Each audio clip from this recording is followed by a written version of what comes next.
नमस्कार दोस्तों, मैं हूं सुधीर और आप द न्यूज़ आर्टिकल देख रहे हैं। दोस्तों, इस देश में अब खुशी की लहर है। बहुजन समाज के अंदर खुशी की लहर है। जो दलित पिछड़े आदिवासी हैं उनके अंदर खुशी की लहर है। उसकी वजह है पहले बौद्धिस्ट और दूसरे दलित चीफ जस्टिस बनने पर B.R. गवई साहब, भूषण रामकृष्ण गवई साहब को बहुत बहुत बधाई। और इस देश के तमाम दलित पिछड़े आदिवासी जो है बहुत ही खुश हैं, क्योंकि इस देश में जो है दूसरे दलित चीफ जस्टिस बने हैं। जो B.R. गवई साहब हैं, उनका जन्म 24 नवंबर 1960 को अमरावती महाराष्ट्र में हुआ था। फिलहाल B.R. गवई साहब के चीफ जस्टिस बनने पर लगातार लोग बधाई दे रहे हैं और उनके फैसलों का भी स्वागत कर रहे हैं। कह रहे हैं कि उन्होंने जो फैसले दिए वो काफ़ी निर्णायक भी हैं, लेकिन उनको बहुजन समाज जो SC/ST समाज है वो कहीं न कहीं दो नज़रिए से देख रहा है। एक तरफ तो बहुजन समाज के अंदर खुशी की लहर है, वहीं दूसरे तरफ बहुजन समाज 1 अगस्त 2024 का फैसला भी याद कर रहा है, क्योंकि B.R. गवई साहब ने कहा था कि जो है अब SC/ST के भी अंदर क्रीमी लेयर लागू किया जाए और देखा जाए कि कौन क्रीमी लेयर में आ रहा है। तो फिलहाल इस फैसले से भी लोग जो है किस तरीके से उनके फैसलों का आकलन कर रहे हैं और ये कह रहे हैं क्या B.R. गवई साहब के रहते हुए अब आरक्षण का कोई और निर्णय सुप्रीम कोर्ट से आ सकता है। और कहीं न कहीं अब जो है B.R. गवई साहब पर जिस तरीके से लोग उनके फैसलों का आकलन कर रहे हैं और कहीं न कहीं B.R. गवई साहब जो है जिस तरीके से बुलडोजर एक्शन पर भी रोक लगाई थी, क्या B.R. गवई साहब अब दलित पिछड़े आदिवासियों के साथ जो एट्रोसिटी हो रही, जो उनके साथ अत्याचार अन्याय हो रहा है, क्या आप उस पर भी रोक लगाएंगे या फिर जो है जो तमाम सवर्ण चीफ जस्टिस ने कार्य किया क्या उसी तरीके से कार्य करेंगे? फिलहाल एक तरफ जो है महाबोधि टेम्पल के लिए लगातार बौद्ध भिक्खु आंदोलन कर रहे हैं। क्या अब उनको भी जो है उनका निर्णय होगा? उनके लिए जो है अन्याय लगातार हो रहा है उनके साथ, उनके खिलाफ जो रणनीति की जा रही है, क्या उस पर भी रोक लगेगी? क्या उनको न्याय मिलेगा? ये भी कई सवाल ऐसे बने हुए हैं जो चीफ जस्टिस के लिए चुनौती भी हैं।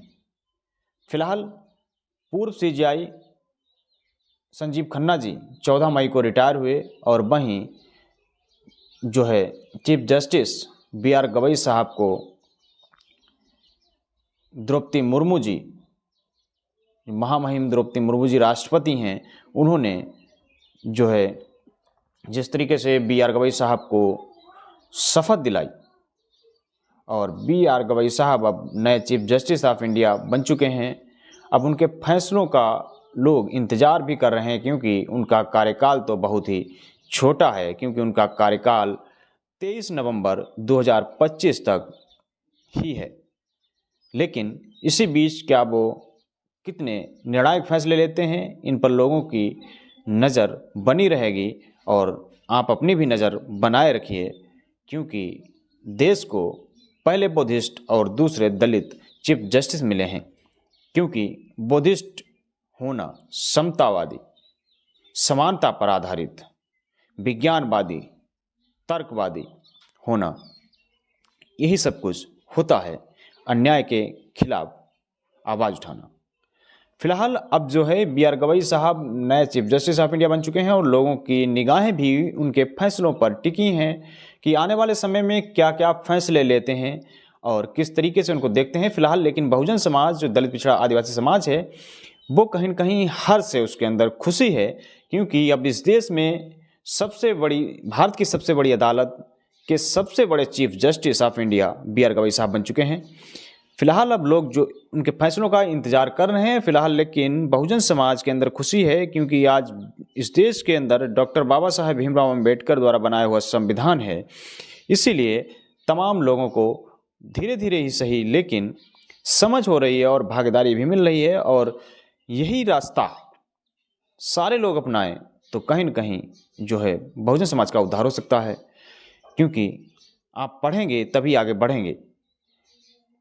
जिस तरीके से B.R. गवई साहब बड़ी पोस्ट, जो इस देश की सबसे ऊंची अदालत की सबसे ऊंची कुर्सी पर बैठे हैं, चीफ जस्टिस साहब B.R. गवई साहब, ये कहीं न कहीं बहुजन समाज के लिए बहुत ही बड़े हर्ष की बात है और सोचने और समझने की बात है, क्योंकि इस देश में अगर बाबा साहब डॉक्टर अंबेडकर का संविधान ना होता तो इस देश में आप चीफ जस्टिस तो बड़ी दूर की बात, आप चपरासी भी नहीं बन सकते थे।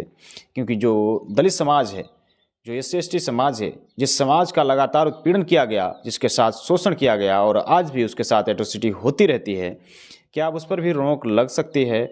और जिस तरीके से दलित समाज को, किस तरीके से उनके साथ जो बर्ताव किया गया, उनको पढ़ने लिखने नहीं दिया गया, लेकिन बाबा साहब के संविधान से आज पढ़ लिख रहे हैं और आगे बढ़ रहे हैं, समझदार बन रहे हैं, डॉक्टर इंजीनियर बन रहे हैं, प्रोफेसर बन रहे हैं। लेकिन अभी भी इस देश के अंदर जातिवाद चरम पर है और इस देश को समझने की ज़रूरत है, क्योंकि जातिवाद से आप ऊपर उठकर, धर्म से ऊपर उठकर आप जब तक नहीं निकलेंगे तो ये देश का भला नहीं हो सकता है।